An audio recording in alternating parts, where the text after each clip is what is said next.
It's Avengers Infinity War, part 1 of 2 of the end of the Infinity Saga.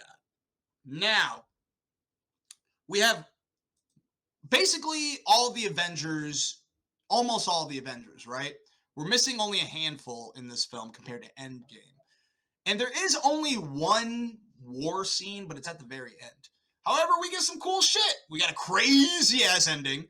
We have dope-ass fight scenes. We now question the disband. We are introduced into disbandment. That's what I got written down. I don't sound right. But we're introduced to like, hey, what's up with the Avengers now that they're broken up?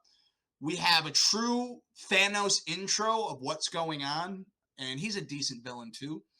And the best team up in this film are Tony Stark, Spider-Man, Doctor Strange, and the Guardians. Those scenes were awesome. My biggest con was it's a bit lackluster in the war department. It was just one big bad battle in Wakanda. That Wakanda battle was sick, but I was kind of hoping that half of the movie would happen that way. And it is a true part 1 of 2 films. Like halfway through the movie, I'm like, this isn't how I thought these big movies were going to happen at all. So I was kind of questioning whether or not I trusted how Endgame was going to be. Also, notice that I used not a still from the movie, but a still from the trailer. They tricked us. The Hulk was not the Hulk here. It was Bruce Banner and the fucking Hulkbuster. Hulkbuster? That was my biggest gripe with Infinity War and Endgame. Y'all fucked up the Hulk. Russo brothers, you fucked up the Hulk. I don't want... We'll go into Endgame in a second, but I don't want a pussy Hulk. And also, Pussy Hulk was only in like 5 seconds of this. The rest of the movie is Bruce Banner. That was a bummer. But it is a decent Avengers movie. It's pretty sick. Yeah, Spider-Man going to space. That was fun.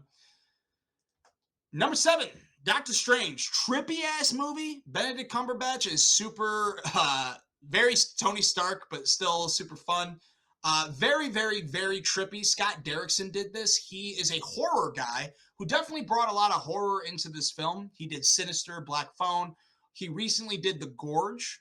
Back in the day, did Exorcism of Emily Rose, Deliver Us from Evil, and The Day the Earth Stood Still, which is a decent alien movie. The biggest pro is that this movie's trippy as fuck. Seeing this in the theater was awesome. It was a great movie theater experience that, honestly, I'll never forget. Strange's powers are super sick. And you got Rachel McAdams, Chiwetel Ejiofor, and Mads Mikkelsen. Not many cons, though. Not many cons. I dug this movie. Kind of surprised it didn't make it in the top 5 or 6. What made it to number 6? Oh, yeah, Thor Ragnarok. Remember? This was the movie that y'all loved. But you gave Love and Thunder so much shit for basically doing the same thing, but being a better movie. That's right. Love and Thunder was better. I'm the only one that thinks that. Comment and tell me why I'm wrong. I loved Love and Thunder, but we're not talking about Love and Thunder. We're talking about Ragnarok. We got Taika Waititi entering the MCU universe, and he probably won't come back after people hating the MCU. But, excuse me. He did the What We Do in the Shadows film, Hunt for the Wilder People, Jojo Rabbit, which he won an Oscar for writing, Eagle vs. Shark, Our Flag Means Death, and Flight of the Conchords. Super, super, super, super, super, super good. Super entertaining. Made Thor interesting.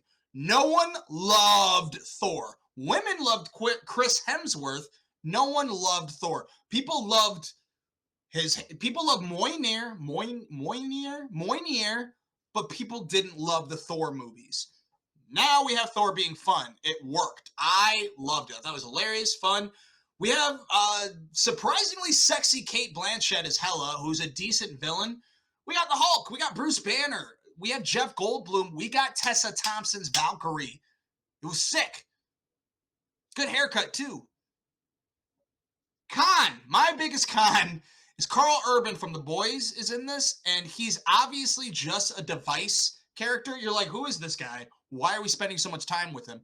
But he wasn't a 3-dimensional character. If you don't remember who I'm talking about, it's the bald guy that goes, "Behold my stuff." And he was with Hela the whole time. And the only reason he's in this movie is because they needed to give Hela a person to tell all of her evil plans to, all of the monologuing to. That was what I didn't like about it the most. And they kind of retconned Odin's like good godness, good God, his good godliness by her being like, oh yeah, he was a piece of shit for this, he was a piece of shit for that. Like, I don't remember Odin being that much of a piece of shit. I remember him being wrathful, but not that wrathful. So, was it too much comedy? Maybe. But, no, it wasn't. That's the answer to that question. All right, top 5. We're almost there. We're in the home stretch, baby. Guardians of the Galaxy, of course. A group. I don't need to read that. You all know what Guardians of the Galaxy is. This one was done by James Gunn, who did Slither, Super. Super is a very good superhero movie. Rated R. A lot of fun. It stars Rainn Wilson and Ellen Page, not Elliot Page, and Kevin Bacon as the villain. Highly recommend to rent that. He also wrote the Scooby-Doos. He's now the new head of DCU. He did Peacemaker, Creature Commandos, and the new Superman movie that's coming out July 11th. Now, how did he do in the MCU? He fucking helped a lot. People love Guardians of the Galaxy. Probably some of our favorite heroes. We got Chris Pratt entering into the movies as a funny action hero. That's fine. He doesn't need to only do action. He can be funny as well. And we got this Groot. This is my favorite Groot, by the way. Oh, wait. Swole Groot might be my favorite. But I love this Groot more than Baby Groot and maybe not Baby Groot. All right. Maybe this isn't the best Groot. I miss this Groot, though. Pros. Everything. I love this movie. I mean, it's perfect. It's a great team-up movie. A great team-up of rascals film. There isn't that many. I don't think I have any cons written down. Oh, I've seen it 1,000 times. I've watched this movie so much that I don't think I could ever watch it again. Oh, another big pro, the score, the music. A1. Excellent. But is it better than Volume 2? A lot of people could argue that 1 is better than Volume 2. I disagree. I think that this one is better because everyone has their chance to shine. Granted, we get the Guardians more together in the first film, which was initially what my biggest qualm with the second movie was. The first time I watched it, I'm like, yo, I want to see the Guardians guardianing together. I don't want to see them spread apart. Then I watched it the second time, and I was like, I don't know, man. They're pretty badass spread apart, too, and they still got time to kick ass together. We also got Nebula joining the squad along with Mantis. The biggest con of this film, I'm sorry, Bautista, but Drax, you turned into a caricature of yourself. Yeah. That is funny! Is every 5 seconds. He's funny in the movies, mostly when he's being mean to Mantis, but he's literally doing that every 5 seconds. And he was way better in the first movie.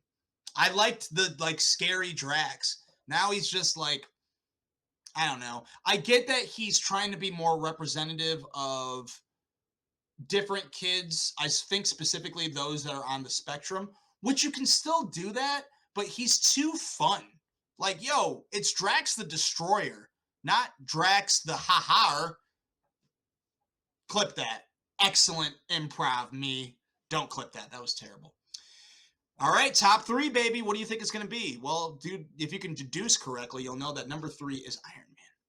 It's the original. It's the one that kickstarted everything. It was RDJ's back to stardomness. It was dope. It was everything that we wanted it to be. We had quips, we had improv, we had comedy, we had really good action. We had a universe starting. We had Nick Fury showing up at the end being like, yo, I'm assembling a team. And guess what? We have cool end credit scenes that makes people want to stay for the whole ride. It was awesome. Definitely one of the best. I loved this movie. I feel like I have other pros written down. Strong start, man. Strong start to the MCU. It's just badass. One of the best moments in cinema. I am Iron Man. Leading into number 2. The first Avengers. It's Earth's mightiest heroes meeting up, really in cool ways where they're all kind of fighting each other, and kicking ass and saving New York. Awesome, awesome, awesome. The theater was present. The movie theater was fucking vibrating. People were excited. People were screaming at the screen. People were laughing their ass off because Joss Whedon did this, and I don't care what you say, he's a good writer. It was awesome. It was everything that we wanted. I had a little qualm, though. I love Loki now. People loved Loki way too much back then. I didn't care. I like Tom Hiddleston. I've always liked him, but I didn't care for him that much back then. I just didn't. And I really didn't care for him being the main villain of the Avengers. It's like, what? Yeah, Loki? I don't know. Having said that, it's Earth's Mightiest Heroes. And I think if you were paying attention, you know what the end game is for the #1 film. That's right. It's Avengers Endgame. Need I say more? What a great conclusion. I think it's just a lot of internet people trying to be like, going against the grain and like hipster-esque, like, oh, Infinity War was better. No, it wasn't. It wasn't better. You have half of our heroes. You have them spread out. You hardly have them fighting together besides in Wakanda, which you hardly see. And a lot of people argue about the time travel stuff. Stop thinking so much. They're superhero movies. I loved the time travel stuff. I loved that we paired up heroes that aren't usually paired up, besides Black Widow and Hawkeye, but I know they had to do that for the send-off of one of the characters. Yet, it was everything that I wanted it to be. I knew that there had to be time travel in order to defeat Thanos. And I wanted my big war scene, and we got it, baby. We fucking got it, and it was glorious! People in the theater were cheering. Popcorn was in the fucking air. There were so many thunderous applause breaks that it made your hands hurt. Let's go over some of our favorite moments real quick, shall we? War Machine. I'm sorry. What's his name? Not War Machine. I mean, it is War Machine. Don Cheadle's scene where he talks about, can't we just go to where Thanos is a baby? And one of my favorite parts. Cap picking up the shield and heading into war when he knows that he's not going to win. Everyone's favorite scene is him picking up the hammer. I love that scene too, but it didn't resonate with me as much as everyone else. He was a badass with it. What I saw was, and what I heard and what I did was, woo-hoo!